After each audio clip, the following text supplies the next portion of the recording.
Who could be ringing the church bell at this time? Maybe it ain't an ooh, Father. Maybe it's an it. And maybe it's tolling the bell. Oh, there's no such things as ghosts and monsters. Haven't I made that clear to you?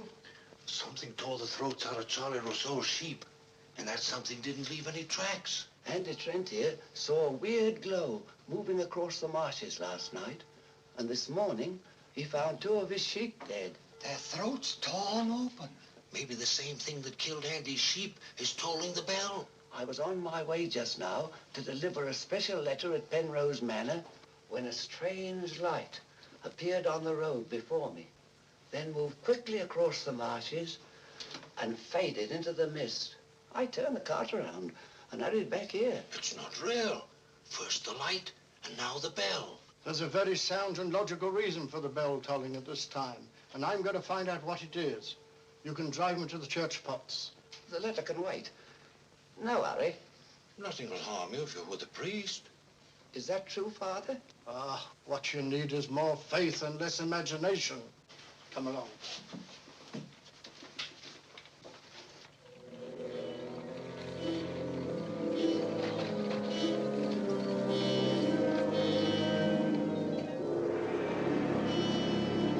I'd better deliver that letter to the manor. I'm sure it's important.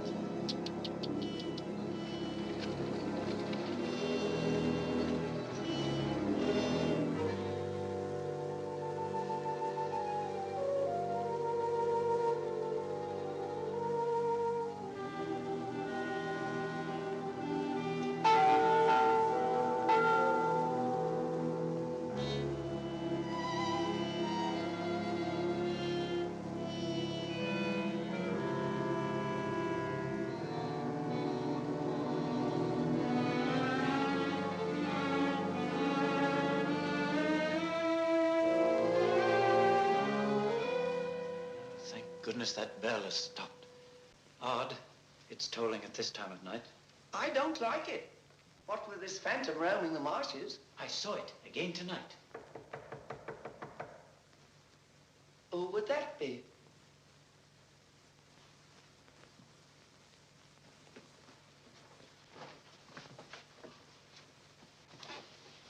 Where's Lord Penrose? He's gone to Quebec. Get him on the phone immediately. What's happened, Father? Lady Penrose, dead, clutching the bell rope, tolling for help. It was dreadful. Her ladyship. Call Sergeant Thompson at the police station. Ask him to come to the church immediately. Come with me, Potts. I'll need you. Yes, Father.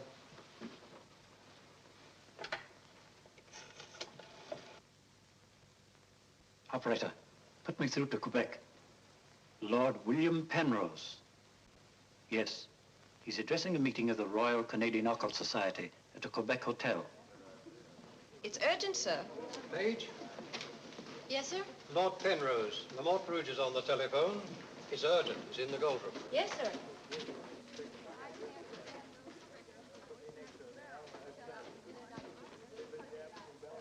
Gentlemen, as you know, the greatest obstacle in proving the authenticity of the occult lies in finding facts. However, if the facts are there, even the most hardened skeptic, provided he has an open mind, must finally acknowledge the actual existence of the supernatural. Do you admit that, Mr. Holmes? Facts are always convincing, Lord Penrose. It's the conclusions drawn from facts that are frequently in error. Yes, in the case of the Hound of the Baskervilles, as well as in the adventure of the Sussex Vampire, we found Watson, please. Oh, sorry. Well, gentlemen, this time I have facts. Cold facts. Many years ago, 100 to be exact, an apparition appeared at night in the village now called La Mort Rouge. The following morning, 3 people were found dead, their throats torn out, hence the town's rather grim name. Interesting, yes. But facts, no. I hardly think the tales of superstitious peasants can be considered... I haven't finished, Mr. Holmes. La Mort Rouge has again been the scene of these strange and unexplainable occurrences. Unexplainable, that is, from your point of view. Several of our most responsible citizens have actually seen the strange apparition on the marshes at night. And next morning, sheep were discovered... with their throats torn out and no traces of the killer anywhere to be found. Oh, you read about it in the papers. Oh, as a matter of fact, I haven't. It was merely a deduction. A rather obvious one, I'm afraid. Deductions are a weakness of mine, as Dr. Watson can tell you. Would you believe it? Holmes could... Well, those are facts, Mr. Holmes. Ignore them if you can. But it's very urgent, sir. Very well. Go ahead. Thank you. I never ignore facts, Lord Penrose. And I have no doubt that the incident of the sheep with their throats torn out is unquestionably a fact. However, the interpretation of this fact as being final proof of the existence of the supernatural is merely supposition. And therefore cannot be accepted without further data. Your opinions, Mr. Holmes, are undoubtedly the result of your inability to cope with something beyond the realm of your comprehension. man. I'm sorry, John, but this ridiculous skepticism... Yes, what is it, my boy? La Mort Rouge on the telephone, sir. Very urgent, my lord. Excuse me, gentlemen. I'm afraid, Lord Oh, it's quite understandable, Sir John. Lord Penrose is deeply entrenched in his beliefs. That's his privilege. Oh, hang it all, Holmes. The fellow was positively rude. Well, shall we see a little overwrought, Watson? I'm leaving immediately.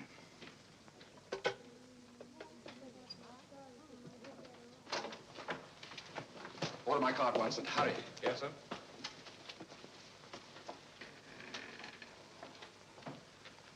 Gentlemen, my wife has just been found dead. Her throat torn out. In exactly the same manner as the sheep. This is terrible.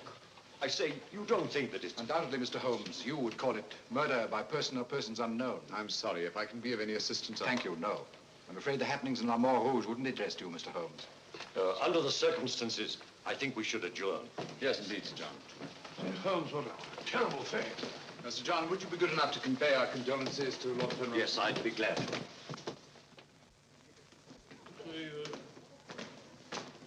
Can't we get something to eat before we leave? We don't often get food like you do here. Don't you ever think of anything else besides your stomach? No, not often. I gotta get a paper. Morning. Good morning, sir. I imagine you'll be glad to get back to London, Mr. Holmes. Yes, indeed. Oh, by the way, there's a letter for you, sir. Thank you. Oh, here's something about Lady Penrose.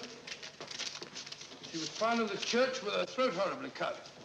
Evidently dragged herself from the marshes nearby and tried to summon help with a bell rope. What's it? What is it, Holmes? Listen to this, Watson. Huh? My dear Mr. Holmes, I've every reason to believe my life is in danger. Yet, if you were to ask me how I know, I couldn't give you a logical answer. There is nothing tangible, yet like a terrible premonition. It is all so frightfully real. I heard of your being in Quebec, and I'm turning to you, a stranger, and asking your help in the frantic hope that you'll not fail me. Oh, who's it from? It's signed Lillian Penrose. Lady Penrose? A letter from the dead woman? Well, what's it mean, Holmes? I should say that Lady Penrose lived in fear of her life. Some secret hidden in her past, in all probability. Oh, perhaps it isn't as simple as that. What if Penrose is right? I'm glad we're going back to London. Things like that can't happen in Baker Street. More's the pity, Watson. Huh? Do you know a village by the name of La Rouge? Yes, sir. It's about 12 miles from here, up towards the falls. Thank you. Great Scott, Holmes. You mean you're going to take on the case? Quite. Telephone the airport and cancel our reservations, will you? Certainly, sir. Consider, Watson, the irony, the tragic irony. We've accepted a commission from the victim to find her murderer. For the first time, we've been retained by a corpse.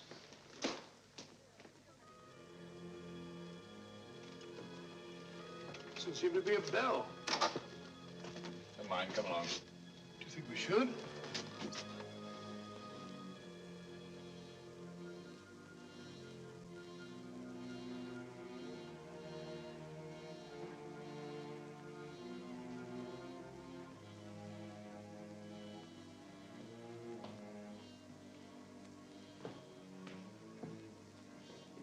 What a cold, cheerless-looking room.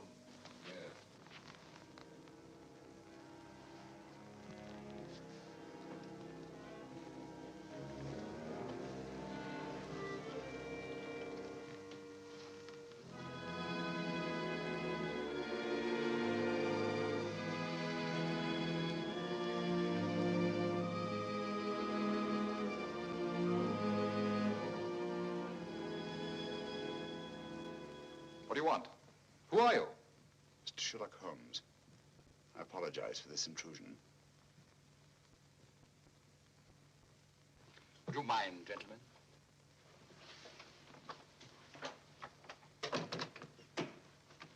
Mr. Holmes, is it your custom to burst into people's houses without ringing the bell? We couldn't find the bell, sir. If you've come here to use the death of my wife to prove your theories, I must ask you to leave. Penrose. I received this letter from Lady Penrose this morning.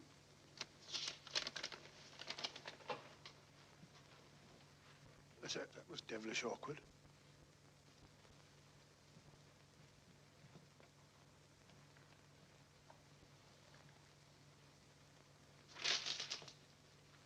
I'm afraid you're a little late, Mr. Holmes. My wife's dead. And I've come here to find her murderer. You might have saved yourself the trouble. I'm convinced that the solution of this horrible deed lies in an understanding of psychic phenomena. Although I don't expect you to admit that, Mr. Holmes. I assure you, Penrose, I neither believe nor disbelieve in anything, including psychic phenomena. If I could just see Lady Penrose, it might help dispel much of the mystery that surrounds these happenings in the Rouge. Drake! Why don't you answer the blasted thing? Sergeant Thompson has charge of the case. You'll find him at the police station. And now I must ask you to go and take your assistant with you. You'll excuse me if I don't show you out. Drake! Drake! Drake, where are you? What?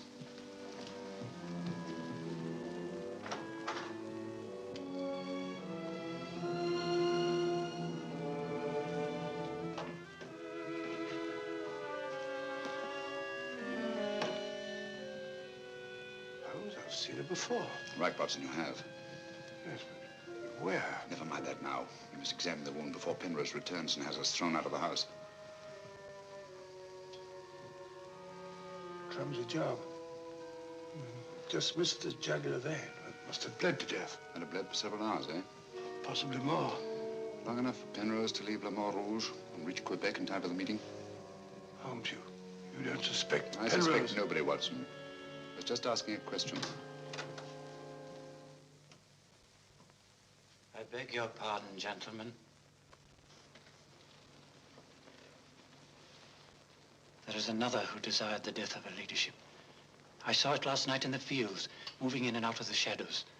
You're the butler, aren't you? I was the butler. I've given notice.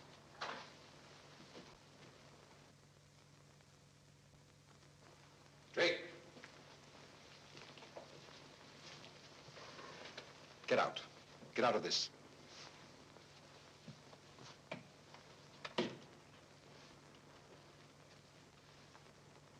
found what you were looking for? Two things have been made clear to me, Penrose. That your wife was murdered and that she's Lillian Gentry. Lillian Gentry? Will you leave, or must I call the police? That will not be necessary. We're on our way to the police station now. The wounds found on Lady Penrose's throat are identical with those found on the throats of the dead sheep. Now, I'm not a superstitious man, Mr. Holmes, but I don't know of any weapon capable of inflicting such wounds, except an animal's claw. Of course, it could be done by a five-pronged garden weeder. Not that garden weeder, Mr. Holmes. That's mine. I use it to weed the garden at the back of the jail. I'm inclined to agree with the Sergeant, Holmes. A weapon such as that would have severed the jugular vein, and death would have followed immediately. Lady Penrose lived long enough to drag herself to the church and toll the bell in a frantic effort to call for help. Yes, I know all about that. But there must be some logical motive instead of all these goblins and monsters. Sergeant, have you ever heard of Lillian Gentry? No, I can't say that I have, Mr. Holmes. She was a famous actress who came to America some time ago. She appeared for many years in the United States and Canada. Then suddenly she disappeared. Her disappearance was never explained, and she was soon forgotten. But what's the connection between Lillian Gentry's disappearance and the death of Lady Penrose? Lillian Gentry and Lady Penrose are one and the same person. The same person? Precisely. One more question, Sergeant. Do your files show anyone with a prison record living in La Mort Rouge? No, Mr. Holmes. The only person having any connection with a prison is Emile Journet. He came here 2 years ago with his daughter and bought the hotel. He was a guard at Talon Prison. Thank you, Sergeant. I hear there are a lot of prairie chicken in these parts. I'd like to have a bag of them someday. I think that can be arranged, though.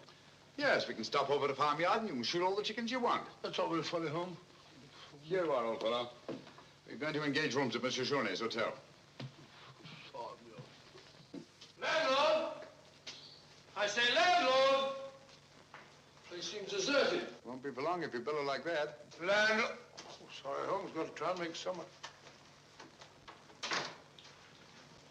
Yes, monsieur? My dear, have you got a room for us? Yes, monsieur. Good.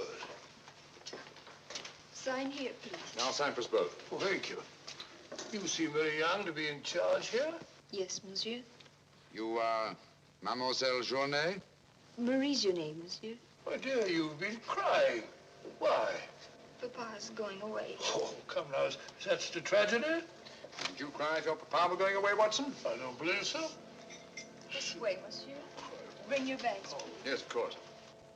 Wouldn't I be unhappy if my father were see my father for years? Father died about 20 years ago in Cheltenham.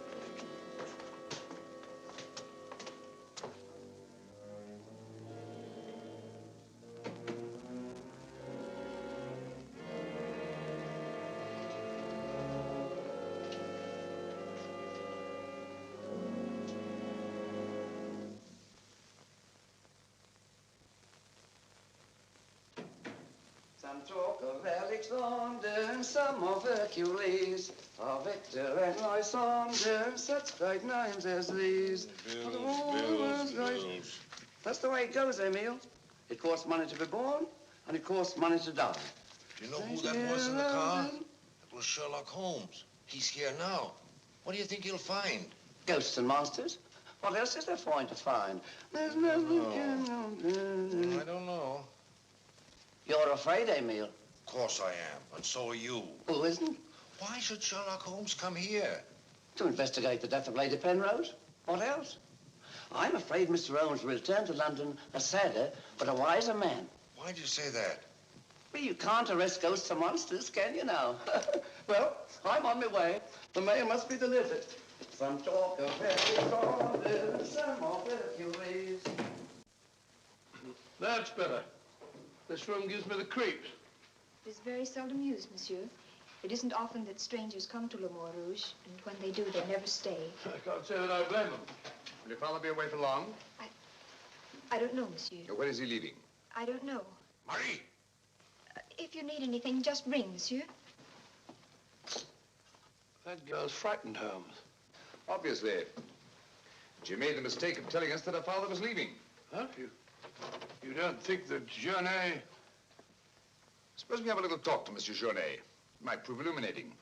Didn't I tell you not to answer any questions? Yes. Didn't I tell you to keep a silent tongue in your mouth? Yes, Papa. So you told them I was going away? Yes, Papa. That'll teach you to keep your mouth shut. Monsieur Journet, just why are you leaving La Mort Rouge at this particular time? I'm not leaving. What gave you the idea that I was? Your daughter? My daughter's mistaken.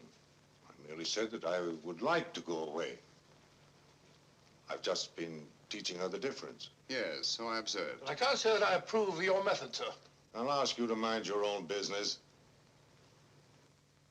Run along, dear.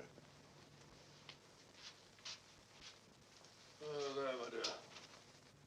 Disgraceful, hitting a child. Monsieur Journet is quite right. It's none of our business. Monsieur Journet, what do you know of the death of Lady Penrose? Only what everyone in the village knows, that she was killed by the monster. You've seen this monster? No, but who else could have done this terrible thing? Sheep have been killed, their throats torn out. You were a jailer at Talon Prison, weren't you? Oh, yes, monsieur. Why did you decide to come to La Mort Rouge? Well, I always wanted to own a hotel, and I heard this one was for sale, so I bought it. That was 2 years ago. Yes. I believe it was about the time the monster made his reappearance, wasn't it? Do you suspect me of being the monster, Mr. Holmes? No. I was just remarking a coincidence. I thought you didn't believe in those things, Holmes. Quite right, Watson, I don't. At least, not in the supernatural variety. Not the werewolf who bites into his victim's throat with his teeth. But, a monster who uses for his weapon of death a 5-pronged garden weeder, yes, that's a little more in my line. I don't know what you mean. I mean that this monster's been recreated and used as a screen behind which to commit a horrible crime. Whoever did it felt certain that no suspicion could possibly fall on him. But my unexpected arrival upset his plans. Very possibly he became frightened, decided to run away.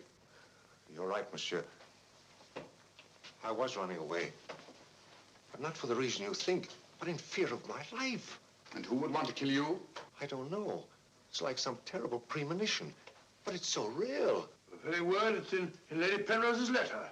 Yes. That still doesn't explain this garden weeder. I swear to you, I know nothing about its being here. Haven't we better send for that fellow, Sergeant Thompson? No, Watson, that won't be necessary. Monsieur Journet knows as well as we do that you can't run away from yourself. Oh, would you be so good as to return this to Sergeant Thompson, monsieur? I took it away quite by accident.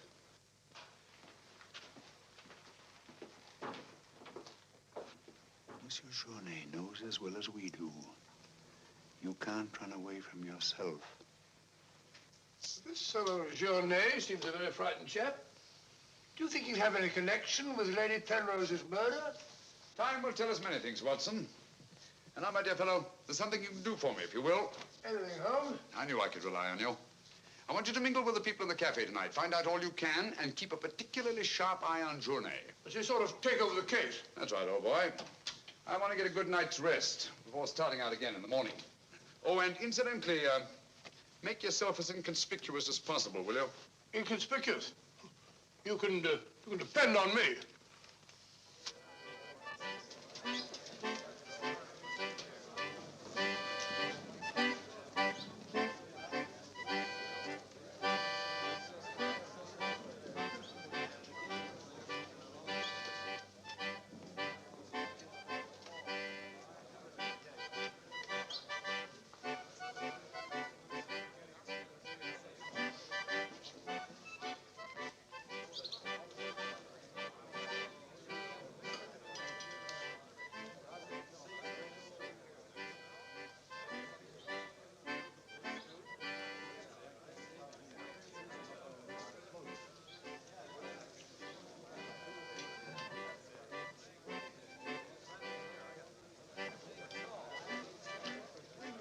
Thank you, my dear.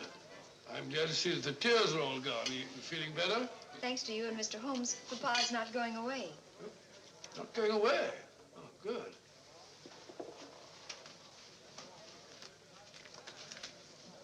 Journet not going away. There are many phases of the supernatural, Mr. Drake. Witchcraft, vampires, werewolves, ghosts, monsters. You'll find them all in the history of crime. So I say to myself, Potts, this is the handiwork of the supernatural. I gather that your name is Potts, that you're interested in the detection of crime. Allow me to introduce myself. My name's Watson, Dr. Watson of 221B Baker Street, London, England. How do you do, sir? Here's the crime. Bigger and better crime. I deduce, my good man, that you're somewhat drunk. Yeah. Sharp he is, sharp as a tack, and just as flat-headed. You might also deduce that I'm leaving this place. Getting out as soon as the bus I'm waiting for hoots its hooter. I believe they say honks its hooter in these parts. Hoots to me, honk to you. Hoot, hoot.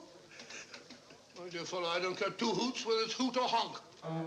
Oh, that's my bus, gentlemen. I just heard it hoot its hooter distinctly. If you solve this case, let me know.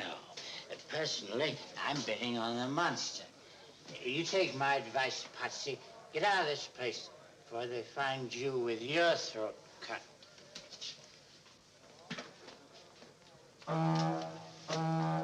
Hoots its hooter.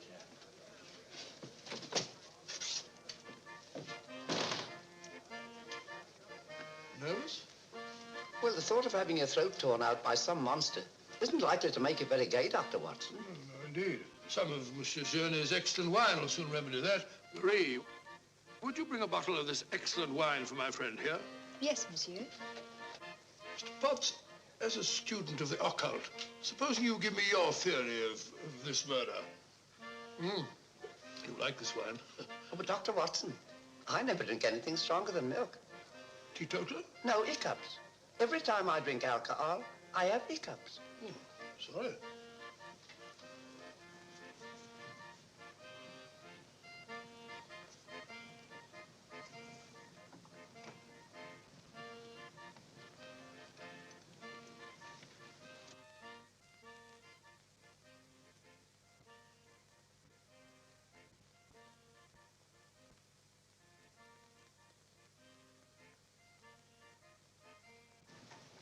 Mr. Holmes.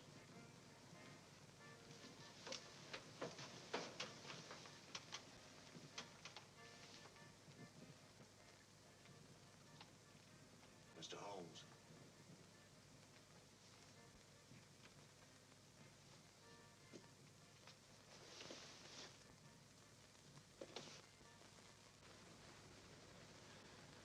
This circle is where the murder actually occurred.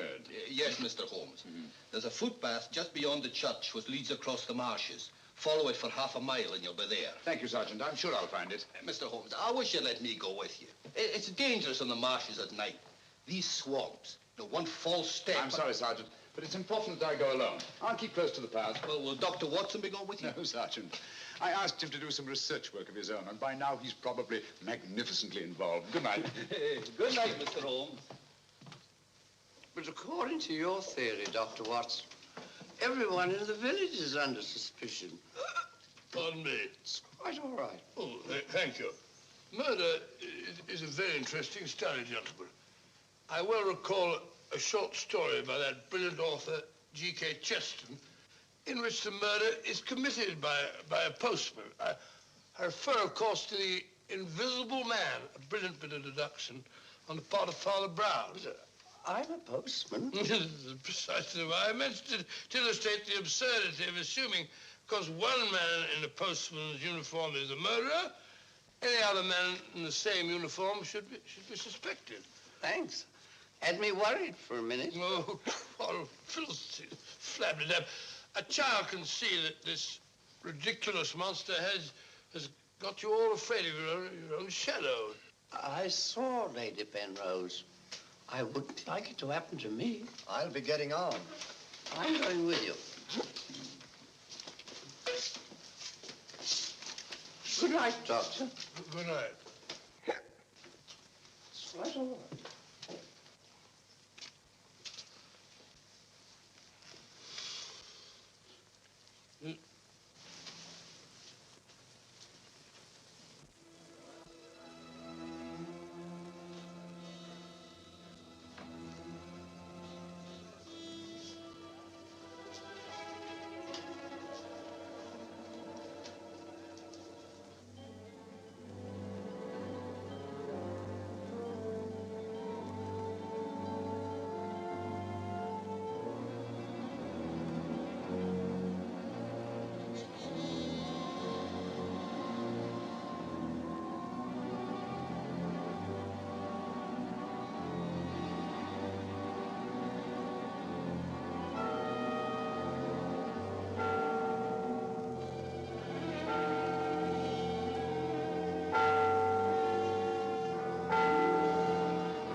What's so strange about a church bell ringing? It rang the same time last night.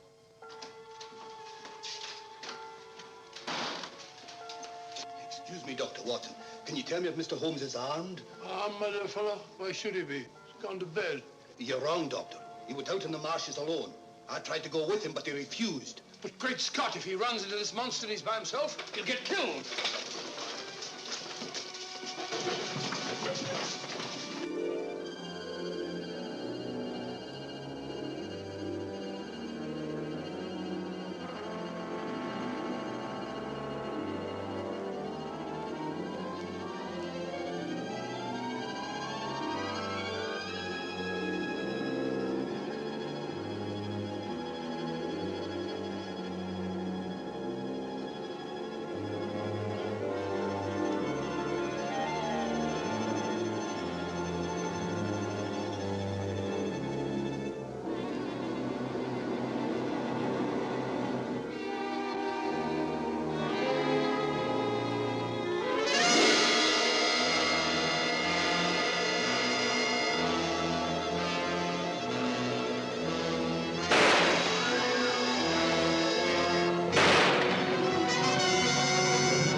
Holmes!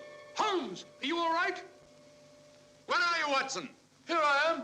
Over here, Holmes. Watson, where are you? I'm in the bog. Oh, good gracious. Come here. Your instructions were to mingle with the people and stay in the cafe. Sergeant Thompson said you were out here alone, so I thought you might need help. Yes, so you proceeded to fall in the bog, eh? Fall? I was pushed into the blasted thing. Pushed by the most ghastly apparition.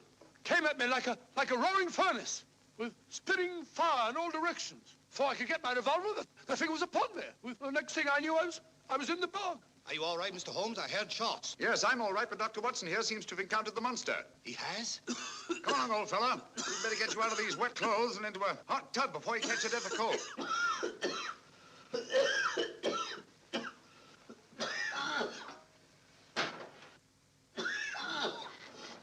Yeah, you've had enough of that. Drink this. You'll be as fit as a fiddle in the morning. Well, you had such a bad time. I got a right to share your dangers. Thanks, old fellow. You know, I wasn't sure the villagers weren't right. And if it did turn out to be some sort of supernatural monster, well, why should I involve you? Rubbish. However, I did learn something. I can now state positively that our antagonist is not a phantom.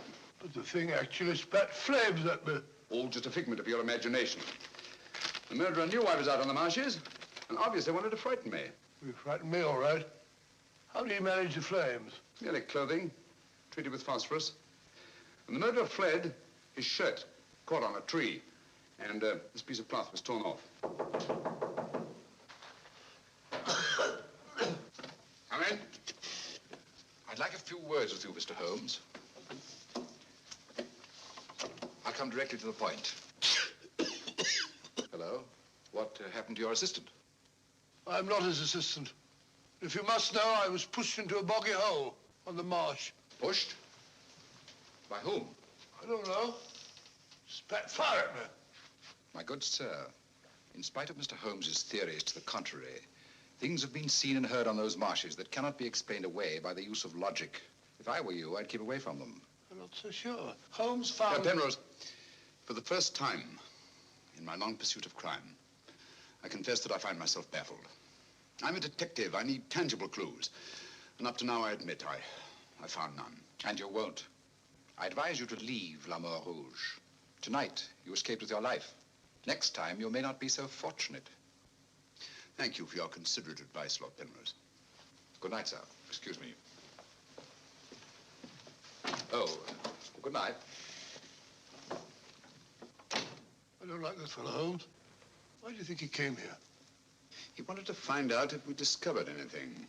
He seemed very pleased when I told him we hadn't. Now, Watson, there are one or two questions I want to ask Sergeant Thompson. You stay here. I have a vitally important job for you. Anything, Holmes? What do you want me to do? Go to bed. Yes, it's cotton fabric. Yeah, take a look. That discoloration, the purple ink must have been spelt on it. Possibly. I should say this cloth was red with blue lines. Probably large checks. Yes, it seems to have been laundered a good many times. The blue lines are almost completely erased. Yes, you can scarcely see them. Good fabric, well woven with a solid base. Hello, Bill. Hello, Sergeant. Your phone call must have been important. You bring me over this time of the night. It was. This is Mr. Sherlock Holmes. He wants to ask you a few questions. This is Mr. Taylor, the storekeeper, Mr. Holmes. Oh, good evening, Mr. Taylor. Good evening, sir. Have you any shirts of this design? The squares are red and the lines blue. Yes, I have. Can you remember to whom you sold them? I can. I keep them in stock specially for Judge Brisson. He won't have anything else. Judge Brisson, who's he? A retired magistrate. He's a cripple, lives alone with his housekeeper. Have you sold any of these shirts to anyone else? No, sir. They're too expensive for the village and the boatmen. This is the finest material, imported. You say Judge Brisson's a cripple? Yes, he was a magistrate in Quebec. Had a stroke about 2 years ago. That's why he retired and came here to live in Le Mort Rouge. Just about the time that Monsieur Journey arrived here. Now that you mention it, it was just about then.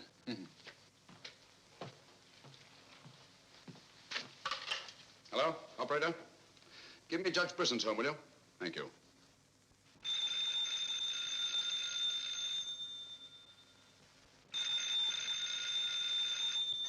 Nora. Let it ring. Haven't I told you not to answer the phone at night? Yes, sir. Well, then obey my orders. Yes, sir.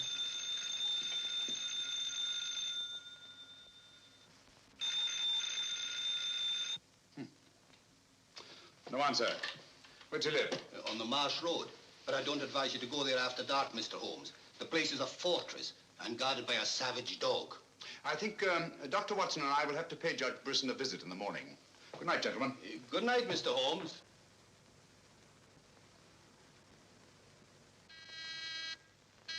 Two locks on the door. One of them new. Yes, I should say that Lady Penrose's death had increased Judge Brisson's terror. Don't like the sound of that dog.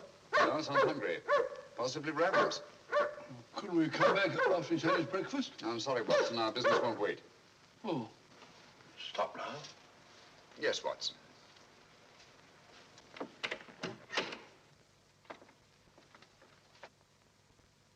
Good Fido. Good Fido. Good Monty. Good Winnie. Who is it? Sherlock Holmes and Dr. Watson. I telephoned Judge Brisson we were coming. You can't come in. He's given orders no one is to be admitted. You wouldn't want Judge Brisson's death on your hands, would you? No, sir. And you'd better let us in. I'll probably lose my job for this. Not after we've talked to Judge Brisson. My good woman, you keep an eye on that dog. Oh, don't worry, Watson. You know as well as I do. The dog won't touch you if you're with its master or mistress. Well, you know it and I know it. You're quite sure the dog knows it. Good dog. Happy dog. Nice, Winnie. Good Winnie. Good Winnie.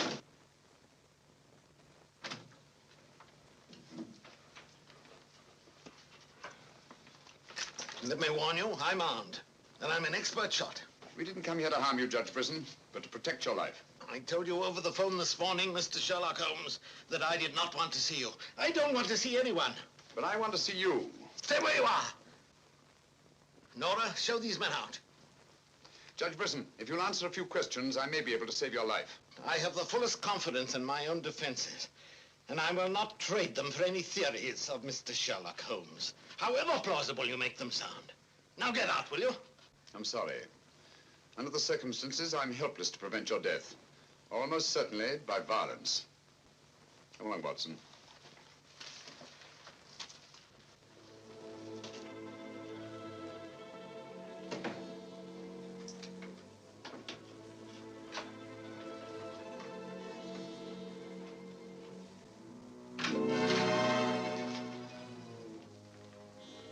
Pardon me. May I trouble you with that envelope? I must have dropped it.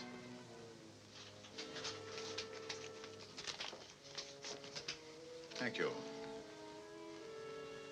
You're a very clever man, Mr. Holmes. A crude device, Judge Brisson. But it's confirmed my suspicions that you're not the cripple you pretend to be.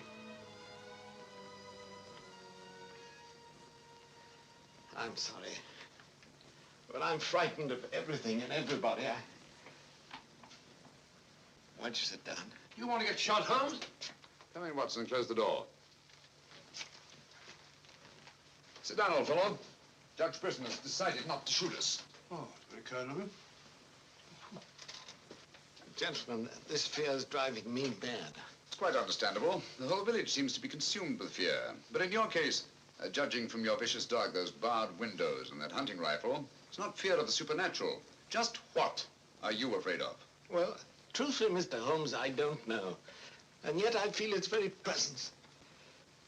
At times, I feel I can almost reach out and touch it. When I first came to La Rouge, I had a slight attack. It affected my legs, but, well, I've recovered. And you've continued the deception, using the wheelchair as an excuse for not going about the village. Well, you see, people would be more inclined to accept my hermit-like existence. Yes, naturally. Tell me, Judge Brisson, had you ever heard of Monsieur Journet before you arrived at La Rouge? No, I hadn't. How many of these shirts has your housekeeper purchased for you? Oh, 4 or 5. I'm not positive. You still have them? Well, 1 or 2 became badly worn, and I told my housekeeper to give them to a man who was doing some work for me at that time. Can you describe him? No, I'm afraid I can't. That was about a year ago, you see, and, well, I didn't pay much attention to him. He worked in the garden. Could your housekeeper remember him? No, that was a different housekeeper then. She went to the United States. Try to remember, Judge Brisson. Your life may depend on it. I do remember one thing. He had a very slight limp. I used to watch him from that window as he walked across the lawn. Splendid. Continue your vigilance, Judge, and under no circumstances allow anyone to enter the house, even someone you may know well. What's that mean, Holmes? It may mean nothing, Watson, and it may mean everything. I'm quite sure that Sergeant Thompson will have observed a man with a limp in a village the size of La Rouge. Good day, Judge, and thank you. Good day, sir. I'm sure Sergeant Thompson will have observed a man with a limp in a village the size of La Rouge.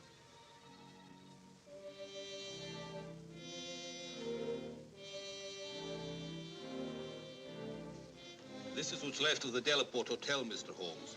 Dana sleeps here when he's in La Rouge. Spooky old place. The villagers call it the ghost house. It's been deserted for years.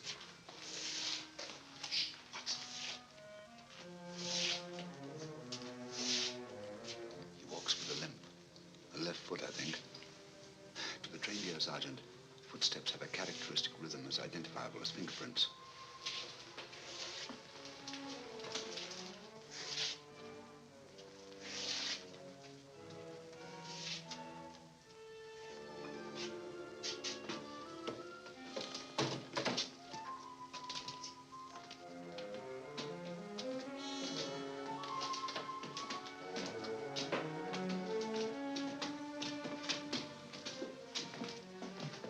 What do you want? We've come to have a talk with you, Tanner. I've done nothing.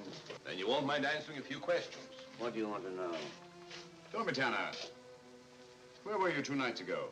Down the river. And last night? I just got back tonight. You're lying. You can't frighten me. But now I got a job to do. It's quite evident that you haven't been on the river within the last 48 hours. Are you trying to make me out the murderer of Lady Penrose? How do you know she was murdered? I'll tell you how you know she was murdered. Because you murdered her. Holmes, look! In there! The monster! That's right, Watson. One of Brisson's shirts, which Tanner here treated with phosphorus. Take him, Sergeant. I'll give you all the evidence later. Look out!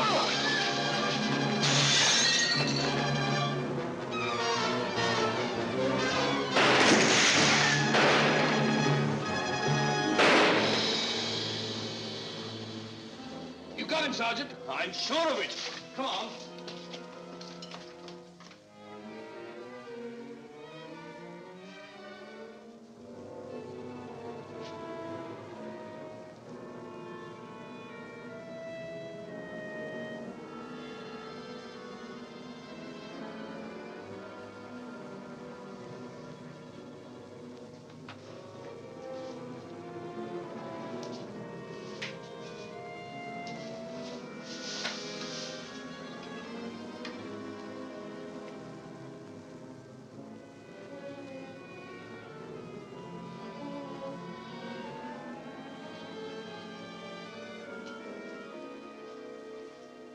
see no reason why we shouldn't leave for home tomorrow.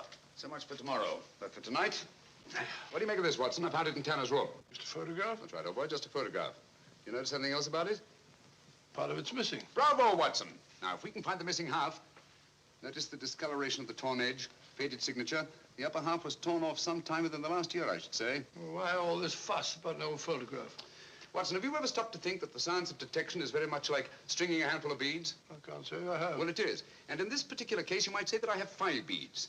Journée, Brisson, Tanner, Lord and Lady Penrose. So far, I haven't had any thread to string them together. This, gentlemen, is our thread. And I think I shall start with Lady Penrose. But Lady Penrose is dead. The dead can tell us many things, Sergeant. You and Dr. Watson remain here at the hotel. I'll meet you later. I'm sure you got Tanner, Sergeant. But Mr. Holmes is never satisfied with a dead criminal. He has to sit in on the post-mortem. Come along. Let's go downstairs and celebrate the death of the monster. That's a good idea, Doctor.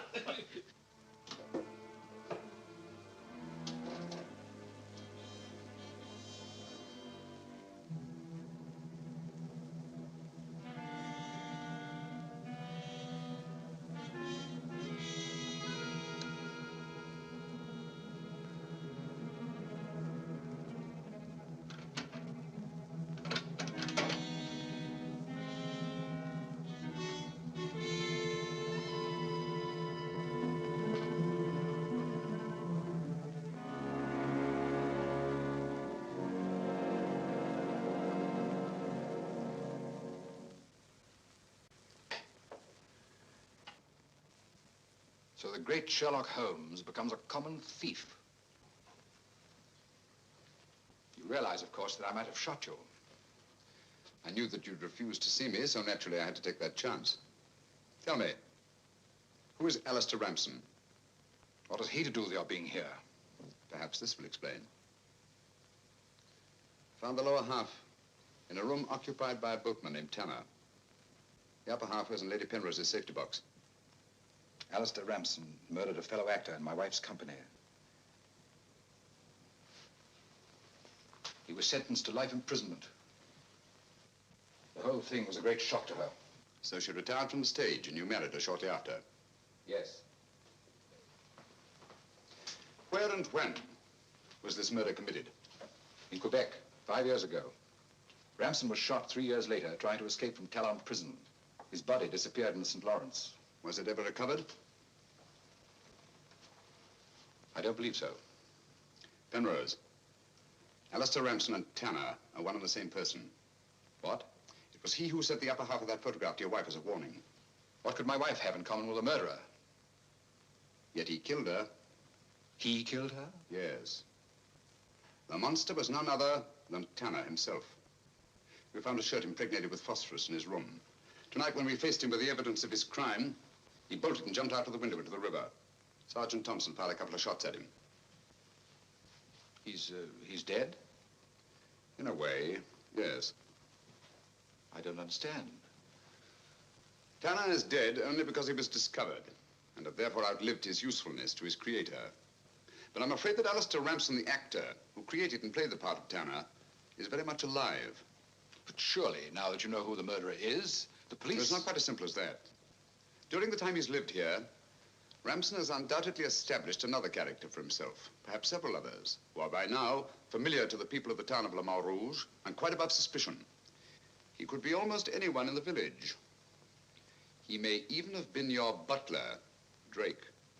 This is fantastic. Yes.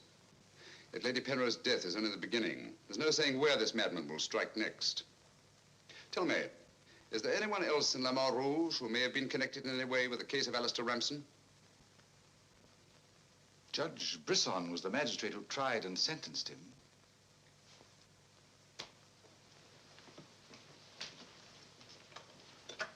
Operator? Operator, give me Judge Brisson's home. It's urgent.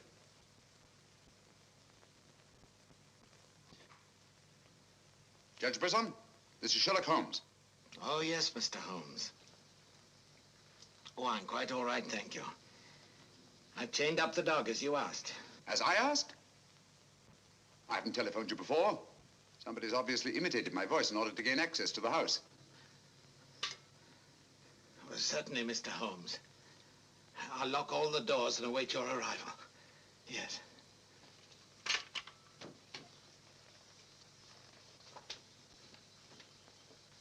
Nora! Nora! If I can be of any assistance, Mr. Holmes. Thank you, but I'm afraid. You think Judge Brisson's life's in danger? I only hope I'm in time to prevent a second murder.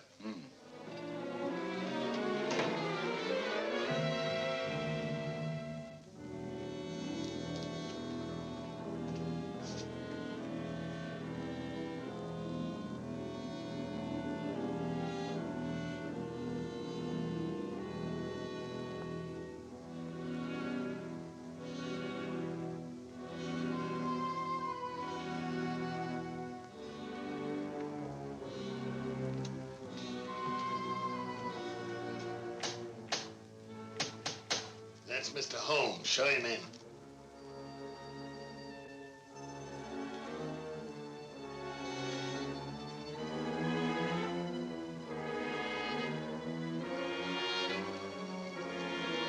Hurry up, hurry up.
You know who it was?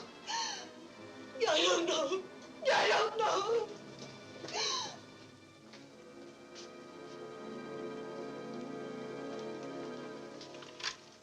Hello? Operator, Monsieur Journet's cafe. I want to speak to Sergeant Thompson. It's urgent.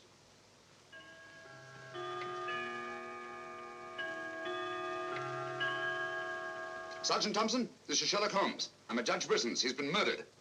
Judge Brisson's been murdered. Judge Brisson? The murderer gained access to the house, gagged and bound the housekeeper, then disguised as Nora, murdered Judge Brisson. I'm returning to the old Delaporte Hotel on the chance that he'll go there to change his clothes and assume another disguise. Ask Dr. Watson to meet me there as quickly as he can, will you? You'd better come here at once and take charge. Right.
Throw your revolver on the floor in front of you and raise your hand, Sherlock Holmes.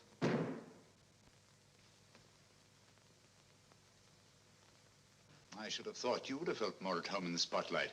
I see you finally identified me. You know, Jack Tanner and Nora the housekeeper were brilliant. You should really take a bow. It's too bad you appeared on the scene when you did, and I had to ring down the curtain on the monster. Your recreation of the monster of La Mort Rouge as a means of murder must have given you great satisfaction. Why did you kill Lady Penrose? I see no reason why I shouldn't tell you. I couldn't bear the thought of another man possessing her. And Judge Brisson? During the trial, I grew to hate him. And when he sentenced me to prison, I vowed that someday I would escape and kill him. I see. Obviously, you planned still another murder. Otherwise, you'd have returned to the safety of your first disguise and defied me to find you. You're right. I am. There were 3 people in my life who had no right to live. 2 have already died. The 3rd remains. Tonight, I shall kill him. Mr. Holmes, I've always had the greatest admiration for your talents. Thank you. Your performance in this case has also been brilliant. So brilliant that I'm afraid I'm going to have to ring down the curtain on it a bit prematurely. Mr. Ramson, we are artists in our fashion, not creatures skulking in alleys. If our positions were reversed, I shouldn't think of sending you to your death. Lacking a few stray pieces of the puzzle? What do you want to know? The name of the 3rd person. I have no objection. If there is a hereafter, which I doubt, you and he will meet very soon, Mr. Holmes. The name of the 3rd person is...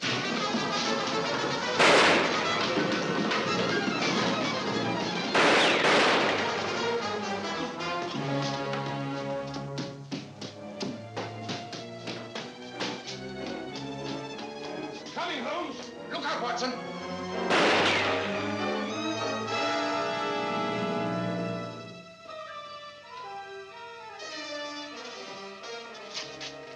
All right, Watson. Where is he, Holmes? He's gone. Thank heavens you're safe. Thank heaven you came and you did. There it is, Watson. Look out.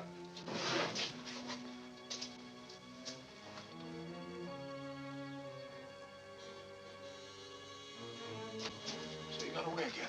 Yes, Watson. Over that warehouse roof, most probably. Sort of follows a rope. Yes. This is obviously the secret room where his disguises were created. Looks like an actor's dressing room. He is an actor, Watson.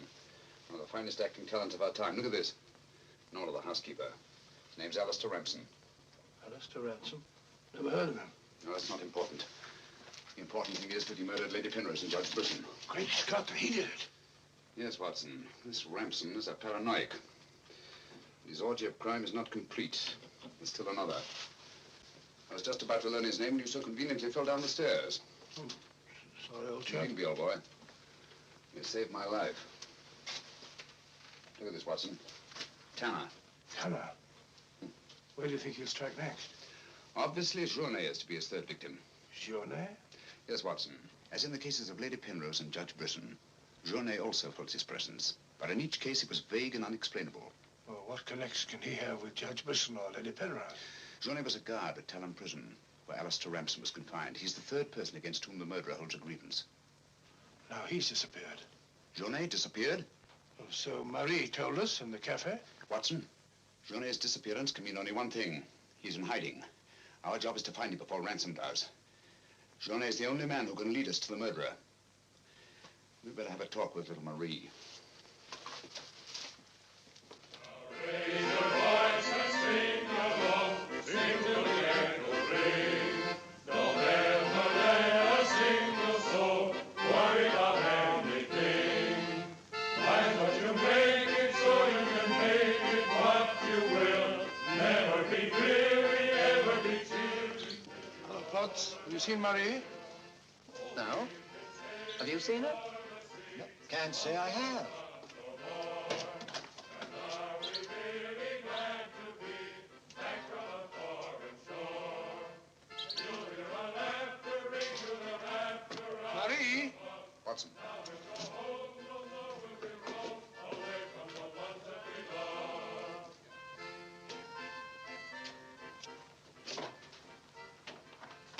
What is it, Holmes? I'm afraid we're too late. Marie.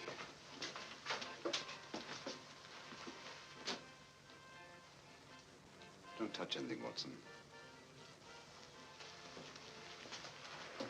Murdered in exactly the same way as Judge Brisson and Lady Penrose. Poor innocent little child. I should have prevented this. Nonsense, my dear chap. You did everything possible. How on earth could you have prevented it? The child's death is a tragedy, of course. I see exactly what happened.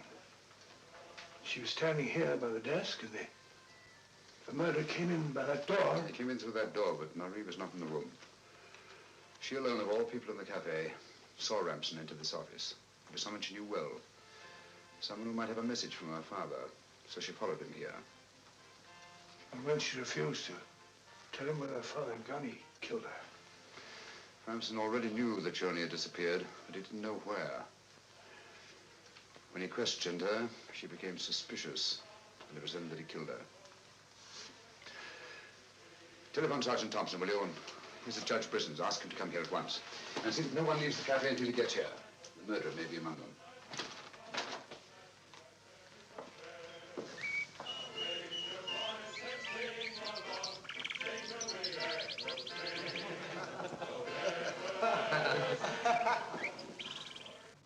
What could have happened to Holmes? He's been away all day. It's very unfair of him keeping me in suspense like this. He knows how worried I become. He continues to do it, and do you know why? He actually enjoys making me miserable. Half a mo.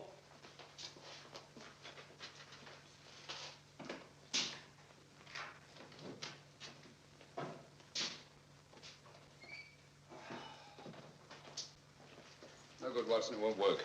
What won't work? I've been to every place where Journey could possibly be in hiding. That's where you've been all day. Yes, Watson, and I must admit that I'm completely baffled. We've got to find Journey before it's too late. But how?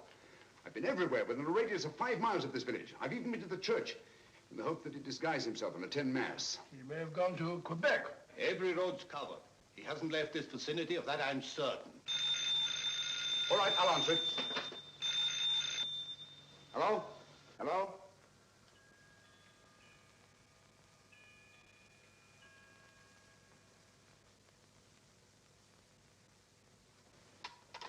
Who was it, Holmes? Watson, get your hat and coat. You're very rude, Holmes. You leave me all day long with that very dull inspector. I ask you a perfect bright question, and all you say is, Watson, get your hat and coat. We're going to find Journey. Sergeant, you wait here till I call. Watson, do this. Watson, do that. Watson, get your hat and coat. Watson, take that. Watson, come here. Brisson's house. Watson, this, Watson. It's my opinion that Judge Brisson's house is the last place that you'll find Journey. Put yourself in Journey's position, Watson. Where's the most likely place that Ramson would look for you? Certainly not in the very house in which he's just killed one of his victims.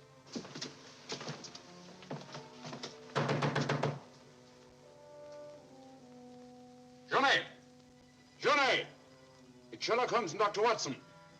We're here to help you. I don't like the look of it, Holmes.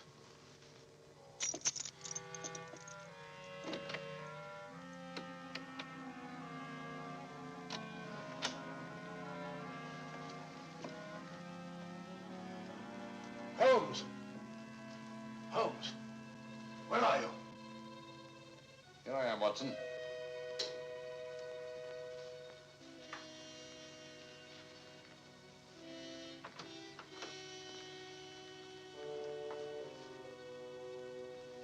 Journey!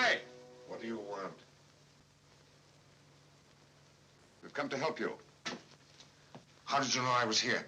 When you called your hotel just now, I answered the telephone. The chimes of Brisson's clock here merely confirmed what I already knew. You must return with me to the cafe at once. I'm not leaving this house. The murderer's waiting out there in the marshes to kill me the moment I leave here. Naturally, but first he must have the opportunity. If you return to the cafe, he'll have that opportunity. It's the only way we have to apprehend the murderer. What if I refuse? Journey, what I have to say to you is not going to be easy. Marie... What? Murdered. Now you know why you must return. This fiend must be brought to justice. Justice? This monster kills my poor innocent child, and you talk of bringing him to justice. Will that compensate me for the death of Marie? If it's the last thing I do, I'll kill him with my own hands. You can't take the law into your own hands. Once you've returned to the hotel, he'll make an attempt on your life. Then we'll get him. How will we know who he is? We already know. It's his disguise that we haven't penetrated. Who is he? Alistair Ramson. Recognize the name? He attempted to escape from Talon prison when I was a guard there. Journey, if you don't want to remain in hiding for the rest of your life, you must return to the hotel and help me to put an end to this monster for all time. Come. Let's go. Good. Put an end to him. How are you going to do that, Holmes? I'll tell you both about it on the way to the hotel. So you're really leaving, Doctor? Yes, Sergeant. Gentlemen, Mr. Sherlock Holmes and I are leaving immediately for London. It's extremely regrettable that the murderer has escaped us, but all our cases cannot be crowned with success. I'm extremely sorry, gentlemen. Have you no idea where this fiend has gone? Mr. Holmes is of the opinion that he's escaped across the border to the United States. It may be years before we can trace him, if ever. Oh, Jenny, just a minute. Our bill, please. Bill? Yes, Mr. Sherlock Holmes and I are leaving immediately. Oh, I'm sorry, Dr. Watson. I'm just on my way to the church to offer a prayer for Marie. I'll forward your bill to you. Yes, of course, my dear fellow. I understand. We'll leave our address at the desk. Goodbye, Mr. Potts. It's been a great pleasure knowing a man of your intelligence. Thank you, Dr. Watson. It has been most stimulating talking to one of your vast experience. Oh, thank you. Let's hope that we shall meet again someday and continue our little chats on crime. It would be most exciting. Oh, by the way, Mr. Holmes would like to see you for a minute in his room. Yes. I'll show you where it is. It's the second room on the right up there. Thanks. Emile, it's me. But, do you mind if I walk part of the way with you? It's a bit frightening out here. It's these marshes. This is almost the very spot where Lady Penrose was attacked. 3 deaths in 3 days. It's a pity Marie had to be killed. She was such a sweet child. 3 deaths in 3 days. And still one more to be accounted for. You were frightened, Emile. It's strange to see you showing fear. The man I hated at Talon prison. Ramson!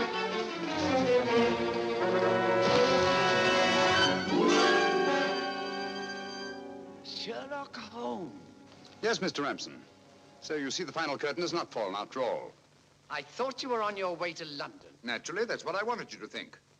That's why Dr. Watson announced our departure in the cafe. Journey's leaving was purely bait to bring you into the open. I merely replaced Journey once he was outside on the street. May I say, Mr. Ramson, that your disguise as a postman was a masterpiece of ingenuity. Your very choice of the role put you above suspicion. It was quite easy. I simply disposed of the real Mr. Potts after he had passed his civil service examination and had been assigned to La Moor Rouge. You realize, of course, that you'll never hand me over to the police alive. It's not my function to be your executioner. My duty is to hand you over to the authorities, which I fully intend to do. You're an optimist, Mr. Holmes. No, not necessarily. We're surrounded by police awaiting my signal.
I've killed him.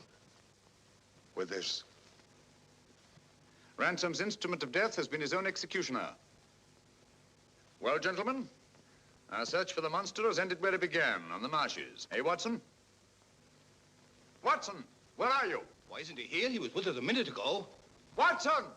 Here I am, Holmes. Where are you? I've fallen in another hole.